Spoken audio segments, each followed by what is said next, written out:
va el dicho?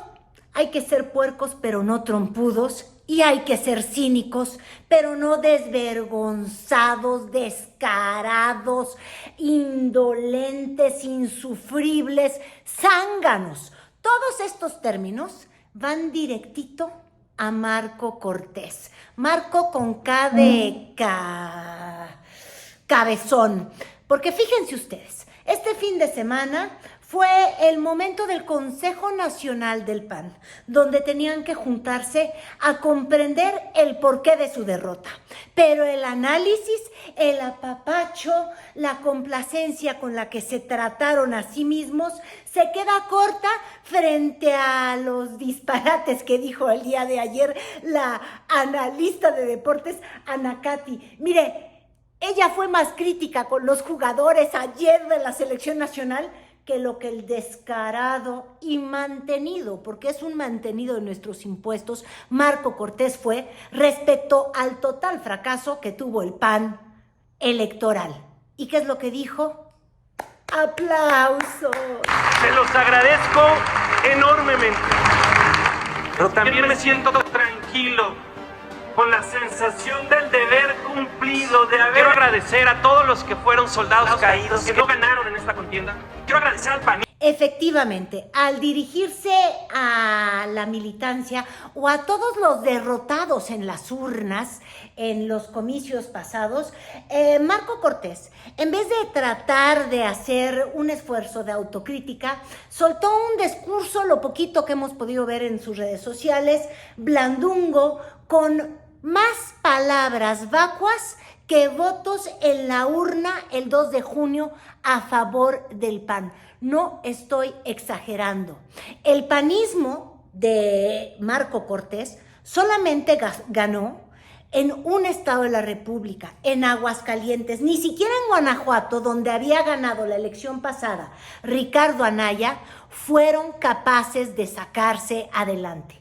Pero a pesar de todo ello, en vez de hacer esto que es importante, ¿verdad?, la autocrítica o el análisis o decir estos fueron los hierros, por acá vamos a trabajar, no. Todo fue darse el abrazo porque lo que él está buscando es seguir viviendo de nuestro presupuesto, del dinero que recibe el PAN para hacer este partido que fracasó brutalmente en las elecciones del 2024 y que no está dispuesto ni siquiera a enmendar la ruta por lo que podemos ver. De hecho, al mirar sus publicaciones que estuvieron subiendo los distintos militantes, todos son abrazos, son sonrisas y como les digo, van a formar esta comisión para tratar de estudiar qué es lo que pasó y cómo empezar a ganar y uno ve los nombres y lo que ve son los que fueron vencidos de manera absurda en la urna, en lugares donde no debían de ser derrotados. De hecho, el único nombre que voy a destacar que está entre ellos, el de Livia Denis, es el único triunfo que trajo el PAN como gubernatura, porque ni siquiera se ganó como estado para la presidencia. ¿Se dan cuenta del tamaño de la derrota? Bueno, Renan va a estar viendo por qué perdieron cuando él perdió en Yucatán. El poblano, el Lalo Rivera también. Puro premio de consolación, puro premio de reprobaste, pero te quiero mucho. Les digo yo que ay, esta niña, la Ana Katy, se porta igualito, como si fuera panista en este estudio. A proponer a quien nos pedía la sociedad civil. Y así como en el PRI, Alito Moreno ya dejó en claro que solamente una motivación lo guía en la vida y esa es, Alito, aunque seas malito, tú sigue prendido del palito o la rama o el árbol que te da de comer, que es la política y ha sido el PRI. Lo ha desangrado, lo ha dejado vacío, le ha sacado la sangre y Alito amenaza con quedarse. Bueno, pues en el PAN ya convocaron a las nuevas elecciones en las que tampoco se descarta a sí mismo el nefastete, porque no tengo otra palabra de llamarlo, de Marco Cortés. ¿Por qué? Porque en este discurso, como pudieron escuchar, lo único que parecía como una crítica fue la insinuación de Ay, perdimos aunque nos abrimos y era su deseo a una ciudadana fuchi. Como si la culpa hubiese sido de Xochitl. No, ellos la eligieron. Hicieron un proceso que de abierto tuvo lo que tiene de abierta la mente de este ser abyecto, de justamente Marco Cortés. Y le quieren hacer responsable a alguien que de ciudadana pues nunca tuvo la camiseta, porque desde que entró a trabajar en los gobiernos o en la función pública, fue con Fox el primer gobierno de transición, el del 2000, con panistas. Se quedó con Felipe Calderón, luego fue alcaldesa por el PAN en la Miguel Hidalgo y luego senadora por el PAN. Y entonces, si te vistes como panista, hablas como panista y contiendes por el PAN, que eres panista. Bueno, pero más allá de las posiciones que uno pueda tener o que yo le llame cínico, desvergonzado, balurdo al señor Marco Cortés, eso no vale. Lo que vale son los datos y se los voy a dar. Fíjense ustedes, para que tengamos unos parámetros bien hechos. Ricardo Anaya, que fue candidato solo del PAN, no de una alianza de 3 partidos, logró 12 millones de votos, 12.610.000 votos, con 120 es más. Y esto representaba el 22.27% del padrón, que en ese entonces era de 89 millones. Bueno, Xochitl Gálvez gana con solo 4 milloncitos más, un padrón 10 millones más grande. Pero espérense, 16 millones para Xochitl Gálvez con 3 partidos. Pero adivinen qué. Si uno mide a Xochitl Gálvez por su votación a favor del PAN, es decir, los votos que se dieron a favor de Xochitl Gálvez y a favor del PAN a la vez en la presidencia, estamos hablando de que obtuvieron 9.644.000 votos. 9.644.000. Cuando en la elección de Anaya, el 2018, el PAN tuvo 9.996.000. Es decir, perdió votos. Casi 300.000 votos o alrededor de 300.000 votos. Y si lo vemos como porcentaje, el PAN cayó del 17.6% al 16%. Si eso no se llama fracaso aquí y en China, pues me mudo. Es más. Y ahora vamos a seguir hablando de cómo fueron estos resultados cuando comparamos al PAN solito del 2018 y el PAN del 2024 en alianza. Ahí, para senadores, el panismo de Ricardo Anaya logra 22 escaños.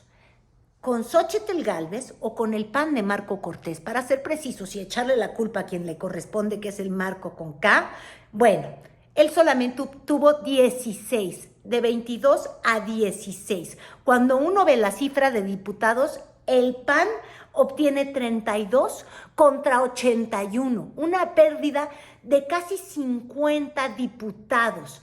Es de verdad la locura completa.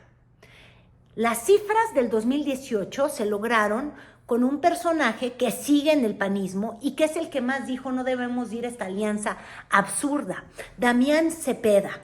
Damián Cepeda estaba en contra de la alianza y parece que la realidad le probó que la alianza le hizo profundo daño al panismo, pero claro, también profunda ganancia, como pudimos ver luego de que el bruto de Marco Cortés reveló los acuerdos que tenían Coahuila. ¿Se acuerdan que se distribuyen las secretarías de comunicaciones, de infraestructura, las notarías? Cuando uno ve la política como un botín, pues no importa que pierdas escaños o que pierdas representatividad, posiblemente su botín es tan grande como el que tiene Alito Moreno, y por eso esos dos cínicos no saben decir perdón, yo de aquí me voy.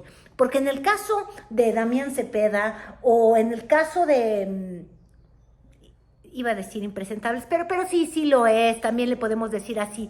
Por ejemplo, el que fuera presidente del PAN en tiempos de Felipe Calderón, ay Dios mío, ya me acordé muy rápido, Germán Martínez,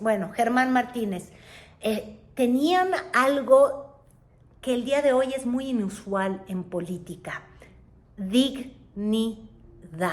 Y lo digo despacito, porque ante el tamaño de la derrota, no hemos visto la dignidad o el mea culpa que yo creo que merece militancias, sobre todo del partido más antiguo y más histórico que tenemos en el país, que es el PAN.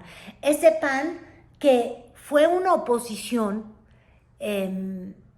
pues sí, fue una posición realmente ideológica, porque tenía principios, porque se guiaba por valores y quizás tuvo su mejor representación con el PAN de Manuel Cloutier, que en paz descansa, y cuya hija, fíjense ustedes las ironías de la vida, trabajó directamente en la campaña de Claudia Sheinbaum y también en la de Andrés Manuel López Obrador. Su hermano Manuel no, pero lo que podemos ver es cómo se diluyó este sentido de una oposición. El PAN encaró los tiempos más duros del priismo, de cuando Mario Vargas Llosa le llegó a bautizar como la dictadura perfecta. De eso no queda nada, porque terminaron aliados con el PRI. Terminaron aliados además también con quienes no compartían en nada la ideología, con el PRD. El castigo, para que vean ustedes, cuando una alianza tan desastrosa se gesta y tan poco congruente, donde pegaron a lo que nació como izquierda y como la lucha de los derechos de minorías, que era el PRD, que en sus mejores momentos, cuando se tuvo justamente la jefatura de gobierno en manos de los amarillos, empezó con Cárdenas, que fue el primer voto, ustedes van a recordar, luego López Obrador, luego Marcelo Ebrard. Ahí se aprueban estas reformas y también con la ya innombrable de Rosario Robles. Pero bueno, se lleva la Ciudad de México como la número 1 en derechos, en avanzada. Y entonces, pues, ese partido, que era el de los derechos de las minorías, de las mujeres, termina un embarazo si no es deseado, termina aliado con el PAN confesional. Y cuando uno ve los resultados electorales, les decía yo, no solamente el número de votos, el hecho de que solamente se ganara un estado, el hecho de que en la elección del 2024, para distritos, y déjenme checar el dato porque yo no les voy a mentir, 9 millones... distritos electorales, solamente se llevaron 25 distritos de 300. Es brutal el tamaño fracaso que se avientan. Digo, yo creo que podríamos compararlos con Jaime Rodríguez Calderón y no nos sentiríamos muy mal. ¿Se acuerdan? Con el Bronco.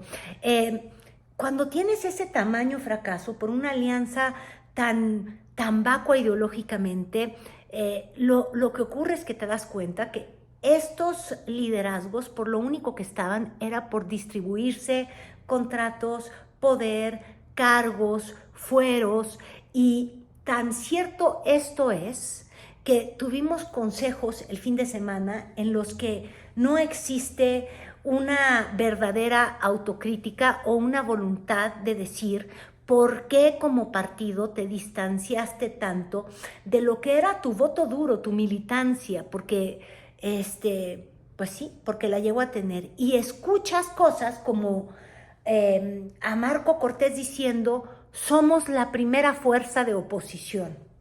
¡Oh! Te das de tiros porque están incluso detrás de otro partido que es una vergüenza nacional, cuyo nombre es Partido Verde Ecologista. Y están incluso por debajo de esos mercenarios. Y están por debajo porque también actuaron como eso, como mercenarios pues sí, de la limosna, de lo que se pudiera ganar, de usar cualquier candidato o cualquier candidata que pudiera englobar a 3 partidos que no tienen nada en común, que por eso yo creo que fue de ese tamaño el reto, para poder ganar cualquier cargo. Y uno ve las fotografías y ves a Santiago Krill, que fue el jefe de una campaña en la que nunca ha dado la cara para decir: es que ni siquiera me presenté a participar, yo solamente estaba esperando mi curul. Porque bien que dice Xóchitl Gálvez que quien la convenció para asumir la candidatura de estos 3 partidos fue Santiago Krill. Bueno, y Krill se convirtió en su coordinador de campaña y no hizo exactamente nada. Y ahí lo ves, sonrisotas. Y ahí ves a Taboada, que fue el que más se esforzó, porque claro, todo un grupo que ha vivido justamente de la construcción, sobre todo en la Ciudad de México, conocido como el cártel inmobiliario, donde Dorin sí se quedó, imagínense, con un cargo, pero qué cinismo, Taboada, ahí los ves sonriendo, Jorge Romero, porque finalmente lo que les importa no es hacia donde quieran conducir ideológicamente a la nación, y el país requiere de una buena oposición. No vamos a ganar nada si tenemos a un Morena que además es un movimiento, es decir, que tiene tantas corrientes tan dispares y tantos pensamientos tan asimétricos, en los que, por ejemplo, este fin de semana vimos que el que estaba defendiendo ante la Coparmex la reforma al Poder Judicial o explicando el segundo piso de la transformación era Alejandro Murat.